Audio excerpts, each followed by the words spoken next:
Aujourd'hui, on se retrouve pour le Six Fan Art Challenge. Donc vous avez voté en story sur Insta et c'était hyper serré entre le One Marker Challenge et les fan art, mais c'est quand même le Six Fan Art qui l'a emporté de peu.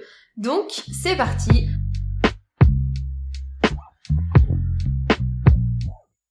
Aujourd'hui, je vous montre que la colo parce que je pense que la vidéo est déjà suffisamment longue comme ça, mais je vous donne quand même un petit aperçu de mes sketchs de base au brouillon, que j'ai ensuite terminé au Digi sur Procreate. Donc là, tu peux voir que j'ai mis Flora parce qu'en fait, finalement, j'étais pas du tout contente de mon sketch de Musa et j'arrivais pas à la dessiner correctement. J'ai aussi un petit peu réorganisé tout ça. Et c'est parti pour la colo. Alors, le tout premier personnage, c'est Kegging de Genshin Impact. J'espère que je le prononce correctement. En fait, je ne connaissais ni ce perso ni ce jeu. C'est un abo sur Insta qui me soutient énormément et qui m'a demandé de faire ce perso. Et du coup, je l'ai fait même si je le connais pas parce que j'avais vraiment envie de lui faire plaisir. Donc si tu passes par là, merci. Et aussi parce que franchement le chara design est ultra cool, j'ai adoré, donc j'avais vraiment envie de la dessiner. Du coup, comme je la connais pas, j'ai pas vraiment grand chose d'autre à dire sur Kegging, donc j'en profite pour te dire que j'ai vraiment pas mal galéré sur ce challenge. Genre pour moi c'était vraiment un challenge pour le coup. D'ailleurs, pour ceux qui suivent, cette vidéo était censée sortir non pas aujourd'hui, mais samedi dernier.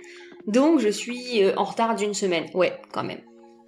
Et en fait, j'ai quand même pas mal galéré sur les sketchs. Pourtant, c'est juste des portraits, c'est quelque chose que je suis assez habituée à faire, mais je fais assez rarement des fan art. Et en fait, c'est pas si facile que ça de s'approprier un personnage qui a un caractère, un chara design et aussi des traits du visage et tout ça, d'autant plus quand c'est un acteur par exemple, et de le remettre dans ton propre style et de faire en sorte qu'on reconnaisse à la fois les traits du personnage et ton style. En tout cas, pour moi, c'était vraiment pas facile.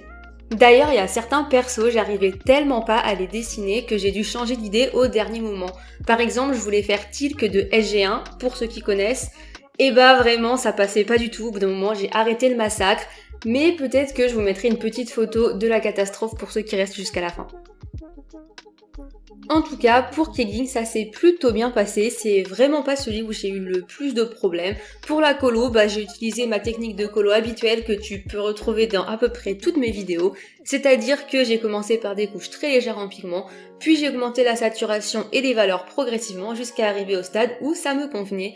Et puis évidemment, on n'oublie pas les petits détails de la fin, et vraiment ces petits macarons là en forme d'onigiri sur la tête, c'est vraiment trop mignon, j'adore le design de ce perso. J'ai terminé avec un simple petit fond uni et puis voilà, on est good pour le premier perso, on peut passer au suivant.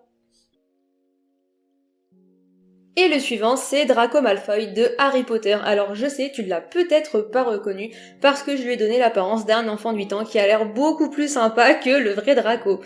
Mais déjà, j'ai pas vraiment l'habitude de dessiner les garçons, donc au moins ça se voit que c'est un garçon, c'est déjà un bon début. Et puis il est bien entouré, il va quand même pas se plaindre. Ok, c'était la blague beauf de tonton Roger, bref, on passe à la suite. Bon, franchement, j'ai jamais particulièrement apprécié ce personnage, je sais qu'il y a pas mal de personnes qui l'aiment bien, voire même des gens qui ont un peu un crush sur lui, mais perso, j'ai jamais trop compris. Par contre, au moins, il a le mérite de me permettre d'utiliser le magnifique Jadéite de Daniel Smith, que j'utilise rarement, même si je l'adore parce que j'en ai pas souvent l'utilité, et là, ça matchait parfaitement avec les couleurs de Serpentard, donc j'étais ultra contente de pouvoir utiliser cette peinture. Après, je comprends que certaines personnes puissent avoir un peu pitié de ce personnage parce que c'est vrai que il est pas forcément si méchant que ça au fond et il est un peu tombé dans la mauvaise famille et reçu la mauvaise éducation. Après, je pense que ça c'est vrai pour les films, mais j'ai déjà entendu dire que dans les livres, il était encore plus détestable que dans les films, mais je n'ai pas lu les livres, il serait peut-être temps que je m'y mette. En tout cas, moi, clairement, mon mec préféré dans Harry Potter, c'est Cédric, mais voilà, RIP Cédric. Bon, on se concentre sur la colo. J'ai eu vraiment du mal à trouver une teinte qui me convenait pour les ombres et du coup je suis partie sur un espèce de gris un peu verdâtre pour matcher avec l'ambiance de Serpentard, mais franchement j'ai trouvé ça bof bof.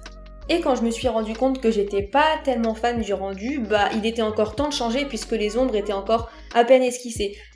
Sauf que j'avais pas de meilleure idée. Donc je suis restée sur mon idée de base en espérant que au moins garder une harmonie au niveau des ombres sur l'ensemble du personnage me permettrait de limiter la case, donc je suis aussi restée sur ce genre de teint pour ajouter un petit peu d'ombre dans les cheveux. Des ombres que j'ai quand même laissées assez légères puisque ces cheveux sont censés être blonds, presque blancs.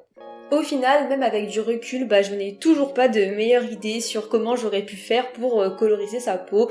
Donc franchement, si toi t'en as une, n'hésite pas à me la laisser en commentaire. Mais au final, je trouve que ça a rendu quand même pas trop mal et ça fait un petit côté un petit peu désaturé, mais qui je trouve va bien avec l'ambiance du personnage et de la maison Serpentard.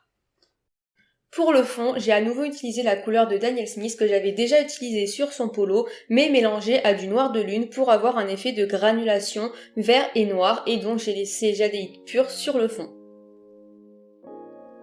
Et mon troisième personnage, c'est Mérida. Évidemment, j'étais obligée d'inclure au moins un personnage de Disney dans mon Six Fan Art. D'ailleurs, c'est vraiment une de mes princesses Disney préférées. Je sais pas toi, mais perso, depuis que les princesses Disney sont des bad bitch badass, je préfère largement aux anciennes versions. Et bizarrement, mon ancien Disney préféré, c'est Mulan et Pocahontas. Et le Roi Lion. Ok, j'aime beaucoup Disney, mais en tout cas, dans les nouveaux, mon préféré, c'est clairement Vaiana. Mais Rebelle, enfin Brave, n'est pas très loin derrière. Je trouve que Brave, c'est vraiment un meilleur titre pour ce film d'animation que Rebelle, parce que Brave, ça se traduit en français plutôt par courageux ou courageuse, alors que Rebelle, ça peut avoir un côté négatif selon le point de vue. Et on peut très clairement dire que ce personnage est ultra courageux, même si elle est aussi rebelle, mais dans la mesure où on essaie de la marier de force, je pense que ça peut se comprendre. En tout cas, je me suis vraiment éclatée à sketcher et à colo sa chevelure flamboyante. C'était ultra cool. Après, c'est pas celui qui me satisfait le plus au niveau du résultat. Je pense que j'ai fait plusieurs erreurs, en particulier pendant la colo, et que j'aurais peut-être pu être un peu plus précise à pas mal d'endroits, mais en même temps, ça m'a déjà pris pas mal de temps de faire ces 6 colos, donc je pense que j'aurais peut-être eu une deuxième semaine de retard si j'avais passé trop de temps sur chaque perso. Pour le fond, j'ai utilisé le Mayan Blue des Primatech de Daniel Smith. En fait, j'ai pas mal profité de ces petits fonds unis pour utiliser mes Primatech que je trouve magnifiques mais que j'ai assez rarement l'occasion d'utiliser. Je pense que une des erreurs que j'ai faites sur la colo, c'est de faire une peau trop rosée et violette. Et là, je vais pas mal approfondir les ombres dans les tons violets, en particulier en dessous de son visage. Et franchement, je pense que ça fait un peu too much et à la fin, elle ressemble un peu à une tomate violacée. Je sais qu'il y a beaucoup de personnes qui utilisent les tons violets pour ombrer les peaux et franchement je trouve que sur certains dessins ça le fait de ouf et sur d'autres pas tellement et ça fait vite un espèce d'effet bleu dans le sens échymose qui est pas très joli et pas très efficace je trouve et donc là j'ai fait l'erreur d'utiliser des ombres violettes où j'aurais peut-être dû prendre une autre teinte. Elle a aussi un petit truc qui va pas au niveau du regard, je pense que ça s'est passé pendant le line, parce que je crois pas qu'il y avait ce problème sur mon sketch ODJ. Mais bon, tant pis, là je pense qu'il était trop tard pour rattraper le coup, donc je suis passée aux petits détails de la fin, et même si c'est pas parfait, je trouve que ça pourrait être pire. Ok, et on passe à la bad bitch suivante, Prudence de Sabrina. Là pour le coup, c'est pas un personnage que vous m'avez proposé, mais c'est moi qui ai choisi de la faire parce que c'est vraiment un perso que j'adore. Je sais que ça peut être un personnage un peu contradictoire et controversé, je pense que tout le monde l'apprécie pas forcément, mais franchement moi du début jusqu'à la fin de Sabrina, enfin je crois pas que la série soit terminée, mais jusque là où j'ai regardé en tout cas, je l'ai toujours trouvée ultra stylée et super intéressante. En tout cas je pense que soit tu l'aimes pas, mais c'est pas un personnage qui peut te laisser indifférent. Pour ce fanart là, j'ai un avis un petit peu mitigé. En fait, je trouve que j'ai pas forcément réussi à vraiment reproduire les traits caractéristiques de l'actrice, ce qui est dommage parce qu'elle est vraiment magnifique. Mais malgré ça, je trouve que mon dessin correspond bien au caractère et au personnage de Prudence. Donc je trouve que ça va. Après la colo est pas parfaite, il y a des petits défauts par-ci par-là, mais j'avoue que une fois que j'ai rajouté les détails de son maquillage assez chargé et tout ça, j'ai trouvé que l'ensemble rendait quand même plutôt pas mal. Pour ce fond là, j'ai utilisé Noir de Lune de Daniel Smith. Alors c'est pas de leur gamme Primatech, mais c'est quand même une couleur qui granule énormément et que je trouve absolument magnifique. Franchement, je te laisse regarder par toi-même cette granulation et l'effet vraiment comme une lune noire en fait que ça donne en fond.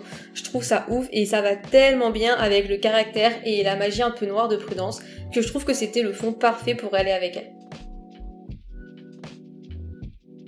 Alors, ça fait longtemps que j'ai pas regardé Sabrina, donc il se peut que je me rappelle pas de tout correctement, mais si je me souviens bien, ce que je préfère à propos de ce personnage, c'est qu'il y a un moment où elle a une espèce de prise de conscience de ce qui se passe autour d'elle et du comportement de son père, et en fait elle envoie tout balader pour vraiment se reconstruire de A à Z et devenir vraiment elle-même avec son caractère, et elle était déjà pas mal badass, mais elle le devient encore plus. Après, je me rappelle pas forcément exactement de comment ça se passe et de tous les détails, ça veut dire qu'il est temps que je me refasse la série en entier. Par contre, la partie où je suis quand même vraiment pas trop contente, c'est ses cheveux. En fait, elle a beaucoup plus de cheveux sur mon dessin qu'en vrai, où elle est presque rasée et l'effet de ses cheveux fait vraiment ultra cool, mais j'ai vraiment pas réussi à avoir quelque chose de similaire. Bon, tant pis, je suis quand même passée aux petits détails de la fin et j'avoue que je trouve qu'elle rend quand même globalement plutôt bien. Il est temps de passer au personnage suivant qui est Hope de The Originals. Alors là encore, c'est un personnage que je connaissais pas. En fait, j'ai pas regardé The Originals, j'ai regardé une bonne partie de Vampire Diaries, mais c'était tellement long qu'au bout d'un moment, j'ai abandonné. Et franchement, ça date, mais ça me ramène trop de souvenirs. Je crois que j'ai regardé cette série quand j'étais au lycée, peut-être même à la fin du collège, je sais plus. C'est vraiment une série ultra teen, mais j'avoue que même maintenant, si j'ai 24 ans, j'aime toujours autant les séries teen. En tout cas, même si je connaissais pas ce perso, j'ai quand même eu envie de la dessiner parce que d'après ce que j'ai compris, c'est une tribride sorcière, vampire et loup-garou. Et franchement, l'ado en moi s'est dit « Oh, elle a l'air trop cool !» Et je lui ai fait les yeux jaunes pour quand elle se transforme en loup. J'ai regardé quelques images et quelques vidéos d'elle pour me faire un petit peu une idée du personnage. Et j'avoue que ça m'a bien plu et j'ai même un peu envie de regarder The Originals grâce à elle, mais j'ai la flemme.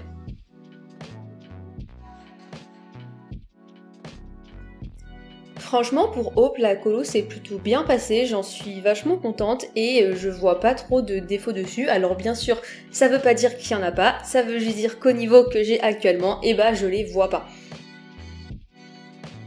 Bon, vu que je la connais pas plus que ça, j'ai pas grand chose d'autre à te dire sur ce personnage et je sais que je parle beaucoup donc je vais te laisser profiter de quelques minutes de colo en musique.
Et pour le dernier fanart, j'ai choisi de dessiner Flora. Je suis ultra fan du Winx Club et même si c'est pas le premier fanart que je fais déjà, j'avais trop envie de la refaire.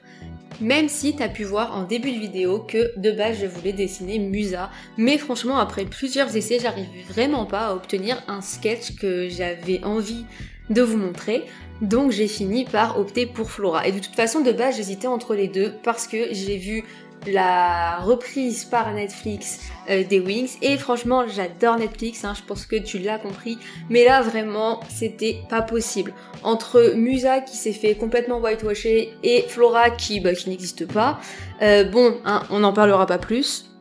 Enfin bon, c'était clairement un fiasco pour moi et pour pas mal de monde d'ailleurs. Après la série n'était pas si terrible que ça, mais elle aurait clairement jamais dû être associée aux Winx.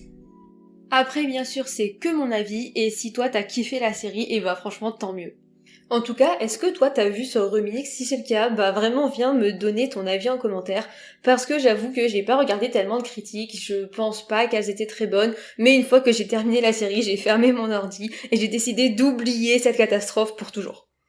Par contre, ce que j'ai pas pu passer à côté parce que j'en ai eu pas mal qui sont arrivés sur mon feed, c'est ces vidéos YouTube ou ces TikTok où c'est des filles qui sont pas mal dans la mode et tout, qui se refaisaient des outfits en fait pour chaque Winx. Et j'avoue que y a pas mal de trucs que j'ai vus qui étaient 10 000 fois mieux que ce qu'ils ont pu nous proposer dans la série. Bon, allez, j'arrête de bitcher et on en est au petit détail sur Flora qui était donc mon dernier personnage. J'ai aussi décidé de lui rajouter un peu des petites touches dorées. Bon, c'est pas vraiment le délire des Winx, la poussière de fée, mais j'ai quand même eu envie de faire un peu un effet dans le genre. Et voilà le résultat de mes 6 fanarts tous ensemble. Franchement, je vois beaucoup d'imperfections, que ce soit au niveau de l'anatomie ou de la colo, mais j'avoue que pour moi c'était vraiment un challenge et je suis quand même assez contente d'être allée au bout et je trouve que le résultat n'est pas si mal. Si cette vidéo t'a plu, n'oublie pas de liker, commenter et t'abonner pour faire vivre la chaîne et on se retrouve samedi prochain avec une nouvelle vidéo.